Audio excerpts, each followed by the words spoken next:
വഖഫ് മാനവിക നന്മയ്ക്കെന്ന പ്രമേയത്തിൽ നടത്തപ്പെടുന്ന ആലപ്പുഴ ജില്ലയുടെ തെക്കൻ പ്രദേശങ്ങൾ കേന്ദ്രമാക്കിക്കൊണ്ട് നടത്തുന്ന ഒരു മഹത്തായ സന്ദേശ യാത്രയാണ് ഈ കൊല്ലുകടവിൻ്റെ മണ്ണിൽ നിന്നും ഇപ്പോൾ ആരംഭിക്കാൻ പോകുന്നത്. സുബഹി നമസ്കാരാനന്തരം ദക്ഷിണേന്ത്യയിലെ പ്രധാനപ്പെട്ട പണ്ഡിതരും നൂറുകണക്കിന് മസ്ജിദുകളും മദ്രസകളും ആരംഭിക്കുന്നതിന് കാരണക്കാരനായി അതിൻ്റെ പ്രവർത്തനങ്ങളിൽ സജീവമായി കൊണ്ടിരിക്കുന്ന നിഷിദ്ധമായ ഒരു വ്യക്തിത്വം മൗലാന അയ്യൂബ് നദവി അവറുകൾ ദുആ ചെയ്ത് ആരംഭിച്ചതാണ്. ഇന്ന് സുബഹി നമസ്കാരത്തോടനുബന്ധിച്ച് ദുആ നിർവഹിച്ചുകൊണ്ട് ആരംഭിച്ച മഹത്തായ ഒരു പ്രവർത്തനത്തിൻ്റെ ഭാഗമായിട്ടാണ് നാം ഓരോരുത്തരും ഇവിടെ ഒരുമിച്ച് കൂടിയിട്ടുള്ളത്. ബഹുമാനികളെ, ജമിയത്തുൽ ഉലമാ ഹിന്ദിനെ സംബന്ധിച്ചിടത്തോളം ജമിയത്തുൽ ഉലമാ ഹിന്ദിന്റെ ആരംഭം എന്ന് പറയുന്നത് ഇന്ത്യയുടെ സ്വാതന്ത്ര്യ സമരവുമായി ബന്ധപ്പെട്ടിട്ടാണ്. രാജ്യത്തെ ജനങ്ങൾ വിവിധ പ്രദേശങ്ങളിലായി മഹാപണ്ഡിതന്മാരുടെ നേതൃത്വത്തിൽ വിവിധ സ്ഥലങ്ങളിലും വിവിധ കേന്ദ്രങ്ങളിലും അവരുടെ പലതരത്തിലുള്ള പോരാട്ട പരിശ്രമങ്ങൾ നടന്നുകൊണ്ടിരിക്കുമ്പോൾ ഇതിനെ മുഴുവൻ ചേർത്ത് വെച്ചുകൊണ്ട് ഈ പണ്ഡിതന്മാരെ മുഴുവൻ സംഘടിപ്പിച്ചുകൊണ്ട് ചേർത്ത് നിർത്തിക്കൊണ്ട് ഷെയ്ഖുൽ ഹിന്ദ് ഹദ്റത്ത് മൗലാന മഹ്മൂദുൽ ഹസൻ ദൈവബന്ദി റഹ്മഹുള്ളയുടെ ഉപദേശ നിർദ്ദേശത്താൽ നേതൃത്വത്താൽ ആരംഭം കുറിക്കപ്പെട്ട മഹത്തായ പ്രവർത്തനമാണ് ജമിയത്തുൽ ഉലമാ ഹിന്ദ്.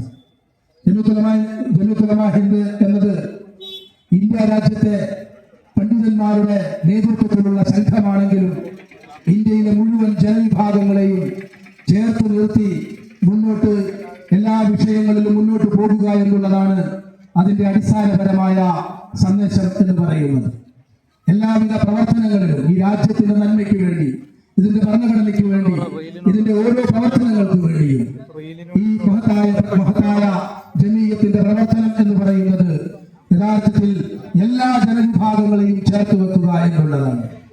ഷെയ്ഖുൽ ഹിന്ദ് ഹദ്റത്ത് മൗലാന മഹ്മൂദുൽ ഹസൻ ദൈവബന്ദി മാൾട്ടായുടെ ജയിലറകളിൽ ഇന്ത്യയുടെ സ്വാതന്ത്ര്യ സമരത്തിന് വേണ്ടി കിടക്കുകയും 9-11 വർഷത്തോളം ഷെയ്ഖുൽ ഇസ്ലാം ഹുസൈൻ അഹ്മദ് മദനിയും ഷെയ്ഖുൽ ഹിന്ദ് ഹദ്റത്ത് മൗലാന മഹ്മൂദ് ദൈവബന്ദിയും ജയിലിൽ കിടക്കുന്ന സമയത്ത് ആ ജയിലറകളിൽ നിന്ന് മോചനപ്പെട്ട് രാജ്യത്തേക്ക് തിരിച്ചു വരുമ്പോൾ ബോംബെ കടപ്പുറത്ത് കപ്പലിറങ്ങി തിരിച്ചു വരുമ്പോൾ മഹാനവറുകളെ സ്വീകരിക്കാൻ ചെന്ന ചെറുപ്പക്കാരന്റെ പേരാണ് മഹാത്മാഗാന്ധി എന്ന്.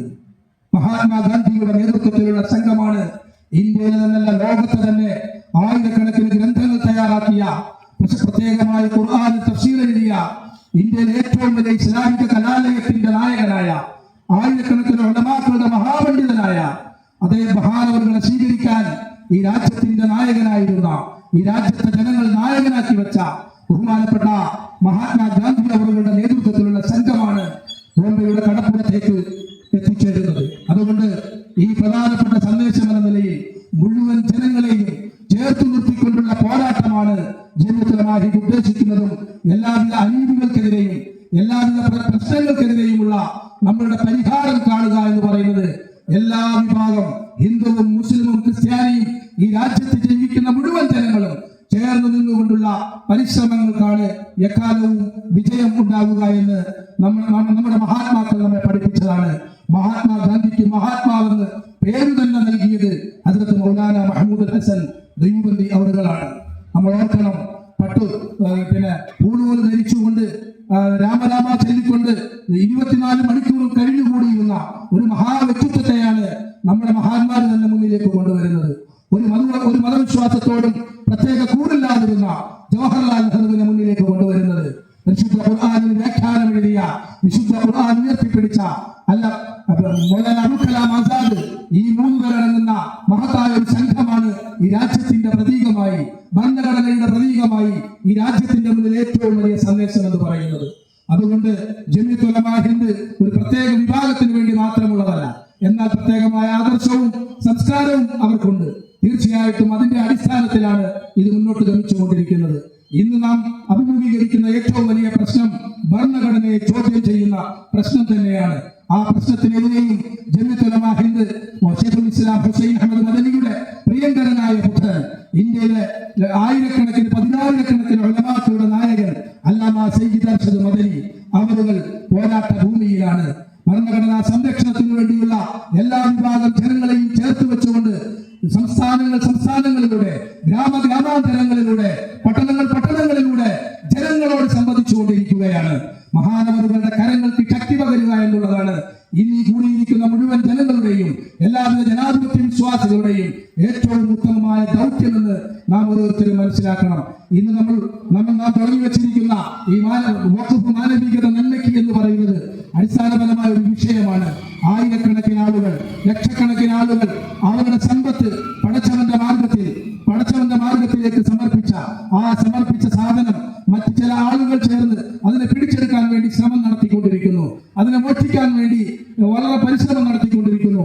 ഈ തിന്മയ്ക്കെതിരെ ഇവിടുത്തെ ജനാധിപത്യ സമൂഹം ജനങ്ങളൊന്നടങ്കം ചേർന്ന് ഇത്തരം തിന്മകൾക്കെതിരെ പരിശ്രമിക്കുകയും ഈ ഭരണഘടനയുടെ ഉള്ളിൽ നിന്നുകൊണ്ടുള്ള വളരെ പ്രധാനപ്പെട്ട പോരാട്ടം നടത്തുകയും ചെയ്യേണ്ടത് വളരെ പ്രധാനപ്പെട്ട ആവശ്യമാണ്. ഇത്തരമൊരു വിഷയവുമായിട്ടാണ് ജമീഅത്തുൽ ഉലമാ ഹിന്ദ് ഇന്ന് ഇവിടെ നിന്ന് ഈ പ്രയാണം ആരംഭിക്കുന്നത്. തീർച്ചയായിട്ടും അതിനെ സംബന്ധിച്ച് വിശദമായ വിവരണം അടുത്ത പ്രഭാഷകൻ നടത്തും. പടച്ച തമ്പുരാൻ നമ്മളെല്ലാവരെയും അനുഗ്രഹിക്കുമാറാകട്ടെ. ബിസ്മില്ലാഹിർ റഹ്മാനിർ റഹീം എന്ന നാമത്തിൽ, പരിശുദ്ധമായ നാമത്തിൽ ഈ മഹത്തായ സമ്മേളനം, ഈ മഹത്തായ ജാഥ ഉദ്ഘാടനം ചെയ്തതായി പ്രഖ്യാപിച്ചുകൊണ്ട് ഞാൻ എന്റെ വാക്കുകൾ ഉപസംഹരിക്കുന്നു. അൽഹംദുലില്ലാഹി റബ്ബിൽ ആലമീൻ.